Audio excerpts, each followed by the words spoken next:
अगर आप भी इन प्रश्नों के उत्तर जानना चाहते हैं तो ये कहानी आपके लिए है। और ये प्रश्न इतने गहरे हैं, अगर सुन लो तो मुक्त हो जाओगे। हालांकि मैंने पिछली वीडियो में भी बता दिया है और बहुत गहराई से। अगर ये वीडियो नहीं देखी है तो जाकर जरूर देखो। और आज की वीडियो में वो कौन से प्रश्न हैं जो आपकी खोज है।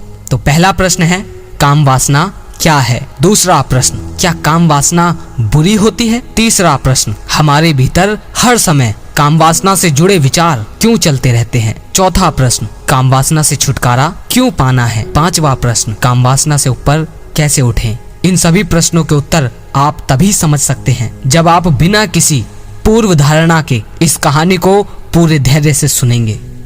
अगर नहीं सुना तो कुछ समझ नहीं आएगा, तो इस वीडियो को धैर्य से सुनना, कोई जल्दबाजी नहीं। तो शुरू करते हैं।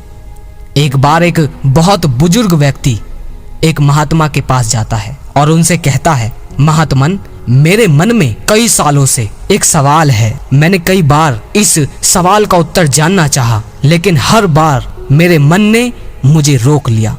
लेकिन अब मुझसे बर्दाश्त नहीं होता।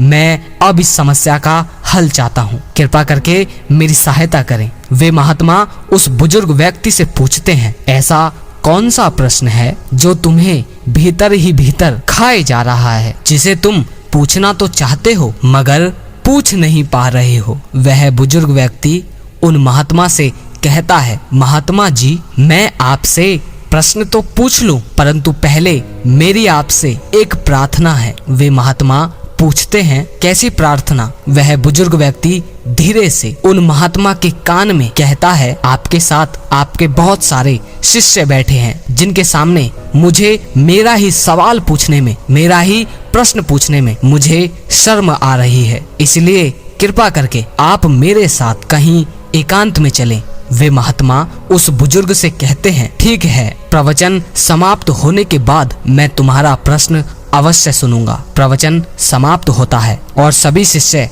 गुरु के पास से उठकर चले जाते हैं। सभी शिष्यों के जाने के बाद वे महात्मा उस बुजुर्ग व्यक्ति से कहते हैं, अब कहो क्या प्रश्न है तुम्हारा? वह बुजुर्ग व्यक्ति उन महात्मा से कहता है, महात्मन, मेरी उम्र अब 60 साल से भी ज्यादा की हो चुकी है। मुझे नहीं पता कि मैं अब और कितने दिन जीऊंगा। मेरे शरीर की चमड़ी सिकुड़ने लगी है, मेरी आंखों की रोशनी भी अब बहुत कमजोर होने लगी है। कुल मिलाकर मेरा शरीर दिन प्रतिदिन बूढ़ा होता जा रहा है, लेकिन मेरा मन अभी भी जवान है। मैं सुंदर स्त्रियों को देखकर उनकी तरफ आकर्षित होता हूँ। मैं जानता हूँ महात्मन कि मुझे ऐसा नहीं करना चाहिए, लेकिन मेरे ना चाहते हुए भी मेरे मन में अश्लीलता से विचार चलते ही रहते हैं। मैं क्या करूं महात्मन? अब ध्यान से सुनना मेरे भाइयों, बहुत गहरी बात है। और अगर ये सत्य मुझे पता ना होता तो आज मैं भी मुक्त ना हो पाता, मैं भी वो आनंदपूर्ण जिंदगी ना जी पाता।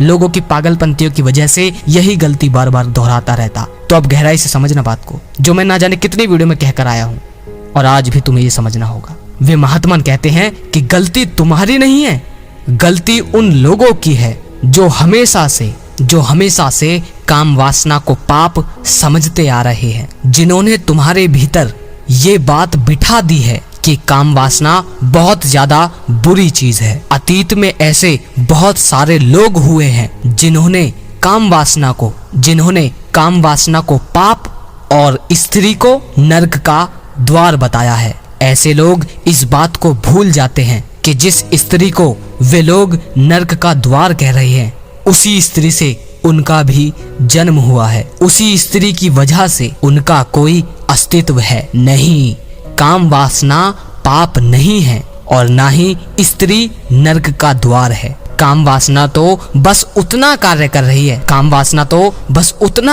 रही है जितना यह प्रकृति उससे करवाना चाहती है। प्रकृति चाहती है कि मनुष्य सृजन करे, बच्चे पैदा करे, जो कि बहुत ही स्वाभाविक बात है, बहुत सामान्य बात है। एक सही समय के बाद हमारे भीतर प्राकृतिक रूप से काम वासना पैदा होने लगती है। यह इस बात का संकेत है कि प्रकृति हमें सृजन के लिए तैयार कर रही है, लेकिन हम बहुत सारे गलत विश्वासों के कारण काम वासना को दबाना शुरू कर देते हैं, उसे बुरा समझना शुरू कर देते हैं। हम अपने ही एक प्राकृतिक हिस्से को घृणा की नजरों से देखने लगते हैं। आप समझ रहे हो इस बात को?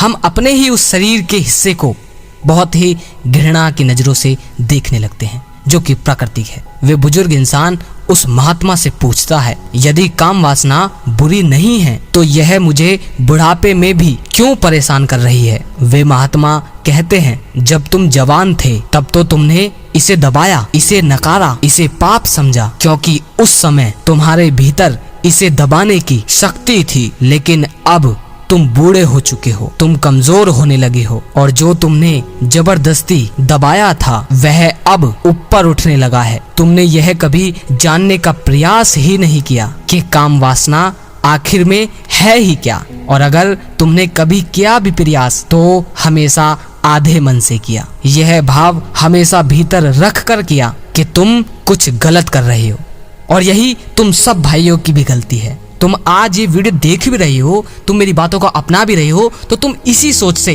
कि काम वासना गलत है और हमें इससे मुक्त होना है, ये बहुत बुरी है और हमें इससे मुक्त होना है ना? लेकिन बात को गहराई से समझना, सिर्फ कहानी और वीडियो समझकर मत छोड़ो। वे महात्मा कहते हैं, इसी कारण तुम कभी काम वासना को जान ना सके, और जिस चीज को तुम जानते ही नहीं हो तो भला उस चीज से तुम ऊपर कैसे उठ सकते हो? वह बुजुर्ग उन महात्मा से पूछता है, यदि काम वासना बुरी नहीं है तो आपके ये सारे शिष्य काम वासना में लिप्त क्यों नहीं रहते? वे महात्मा मुस्कुराते हैं और कहते हैं, ज्यादातर लोग बस यही गलती कर देते हैं कि या तो वो किसी चीज को अपनाना नहीं चाहते या फिर उसी चीज को अपनी पूरी दुनिया बना लेते हैं। मेरा हर एक शिष्य और मैं खुद काम वासना को पूर्ण रूप से जानते हैं। वे महात्मा कहते हैं कि मैं तुम्हें अब अपनी ही बात बताता हूँ। जब तक मुझे ये लगता था कि काम वासना जीवन का सबसे बड़ा आनंद है, तब तक मैं काम वासना में लिप्त था, परंतु जब मैंने काम वासना को पूर्ण रूप से जान लिया, जब मैं इसके स्वभाव को समझ गया, तब मैं स्वाभाविक रूप से इससे ऊपर उठ गया, क्योंकि जीवन का अर्थ सिर्फ काम वासना ही नहीं है, जीवन इससे भी अलग बहुत कुछ है। इस कहानी में तुम्हारे गहरे से गहरे सवाल को बहुत आसानी से सुलझा दिया होगा। अगर तुम गहराई से समझो तो ये कोई कहानियां नहीं है, ये वो सत्य, वो घटनाएं हैं जो बड़े से बड़े महारथी के जीवन को बदल दे। बस उतारने वाला होना चाहिए। अगर मेरे भाइयों आपने संयम से यहाँ तक देखा है तो बहुत बहुत आपका आभारी हूँ, और अगर लगे शेयर करने लायक तो शेयर जरूर कीजिए, और उन भाइयों का भी आभारी हूँ जो वीडियो को बहुत शेयर करते हैं। अगले वीडियो में फिर मिलते हैं मेरे भाइयों। जय श्री कृष्णा।